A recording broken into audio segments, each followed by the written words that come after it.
Ryan, what do you guys learn from that fourth quarter last week against Calgary and apply here to this game on Friday night? Yeah, just too many mistakes. Defense, we were doing a great job all game, and then they got some stuff going. And, that's going to happen when you're on the field the whole time. But there's about 4 drives, the end of the third and into the fourth offensively. We had just bust. Like 4 drives, we wasted opportunities on mental mistakes. So we had the time count, got us in forever on right before the first half. Got lucky we got a penalty there that saved us for making a big mistake there too. So those things where it's not playing good enough to overcome those mistakes. Despite the loss, would you say that that's probably the best your offense has looked in the last couple of weeks? Yeah, probably since the first 2 games of the season. I thought we did some good things, and then we just got cold in the fourth, right? So thought we ran the ball well. Second 2 to 3, Kadeem ran through some guys to make sure he moved the chase. He ran hard. Offensively, I thought we looked fast for the receiver position, just at our motions. We just were a little bit more clean.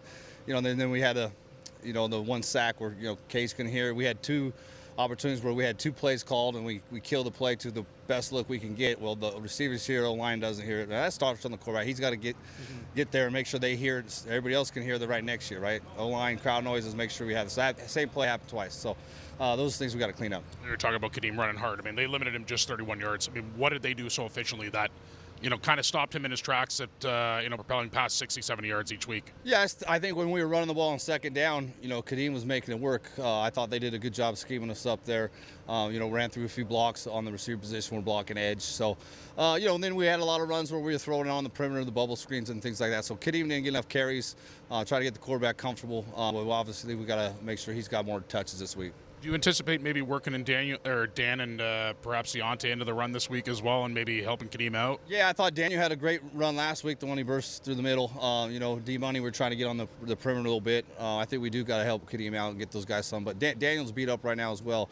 He was pretty limited today in practice, so I got to make sure we got the bye week to get healthy, but I don't want it to be a long-term thing. What did you guys make of your red zone territory last week as well? Well, I thought, the first time we get down there and score, we got a look we didn't like, and, he did a good job of finding Richie for the check down.